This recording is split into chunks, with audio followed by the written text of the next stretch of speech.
नमस्कार दोस्तों, मैं डॉक्टर सत्येंद्र तंवर। आज हम बात करेंगे एक बहुत ही महत्वपूर्ण विषय पे। आज वर्ल्ड निमोनिया डे है और हमारी जो फेफड़े से संबंधित जो बीमारियां होती हैं उसमें एयर क्वालिटी का बहुत ही ज़्यादा महत्वपूर्ण रोल होता है। आजकल मरीज हमारे पास आते हैं ओपीडी में दिखाने, बोलते हैं डॉक्टर साहब पहले आपकी दवाइयों से जो खांसी जुकाम बुखार है वो 2 या 3 दिन में ठीक हो जाता था, लेकिन अब की बार इसमें ज़्यादा समय लग रहा है और ठीक होने के बावजूद भी बॉडी में एक अजीब सा डिस्कम्फर्ट है कि वो ठीक महसूस नहीं करे, सांस लेने में दिक्कत हो रही है, अजीब सी जकड़न है, काइंड ऑफ ब्रोंकोस्पाज्म उनको है। तो इसका जो मेन रीज़न है वो है एयर की क्वालिटी। अभी आप देख रहे हो हम यूजुअली जो सांस लेते हैं 1 मिनट में 10 से 12 बार लेते हैं एट रेस्ट, जब हम बिल्कुल रेस्ट में रहते हैं। दूसरा, जो अगर हम भाग दौड़ कर रहे हैं तो ये 30 से 40 तक भी चला जाता है हमारा, और ये 1 मिनट के अंदर और ये 1 घंटे के अंदर ये अप्रोक्सीमेट चला जाता है 700 से 1200 बार तक। और ये 1 घंटे के अंदर पूरे दिन के अंदर ये चला जाता है पूरा हजारों बार हम सांस लेते हैं। कभी भी आपने महसूस किया कि जो हम सांस लेते हैं उसका हमें पता नहीं चलता? अगर हमें डिस्निया हो रहा है, डिस्निया की जो डेफिनेशन है वही है abnormal uncomfortable self awareness about breath. जो हम सांस ले रहे हैं एबनॉर्मल है, अनकंफर्टेबल है, सेल्फ अवेयरनेस। अगर हमें पता चल रहा है कि सांस अंदर जा रही है बाहर आ रही है, इसका मतलब वो एबनॉर्मल है। यूजुअली जो हम ब्रीथ करते हैं इन और आउट, हमें सांस का नहीं पता चलता। जो आजकल अभी एयर क्वालिटी है वो इतनी ज़्यादा पुअर है जिसकी वजह से जो रेस्पिरेटरी डिजीज़ के पेशेंट हैं ऑलरेडी जो डायग्नोस्ड हैं, जैसे सीओपीडी है, सीओएडी है, अस्थमा के पेशेंट्स हैं, तो उनकी जो रिक्वायरमेंट है वो मेडिसिन की बढ़ जाती है। ब्रोंकोस्पैज्म काफ़ी ज़्यादा हो जाता है, विजिंग्स है, उनको खांसी लंबे समय तक रहती है, और जो सीजनल कफ एंड कोल्ड होता है वो भी काफ़ी लंबा समय लेता है ठीक रहने में। तो इसका सारा जो रीज़न है वो है प्रकृति। प्रकृति को कहीं ना कहीं मनुष्य ने ही खराब किया है, क्योंकि पेड़ों की लगातार कटाई हो रही है, पेड़ नहीं है, एयर क्वालिटी है वो जो पुअर होती जा रही है, और एन नंबर ऑफ रीजंस हैं उसके एयर क्वालिटी के पुअर होने के। तो जब भी बात आती है स्वस्थ रहने की तो हम क्या करते हैं, बोल देते हैं कि भी खाना बंद कर दो, ये मत खाइए, ये मत पिए।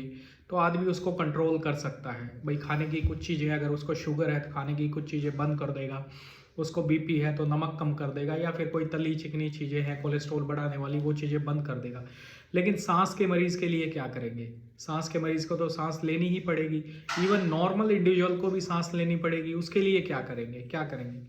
उसके लिए क्या पलायन कर देंगे कि आज इस गांव में रहेंगे, इस गांव को छोड़ के थोड़े दिन के लिए दूसरी जगह चले जाएंगे? ये चीज़ें पॉसिबल ही नहीं है।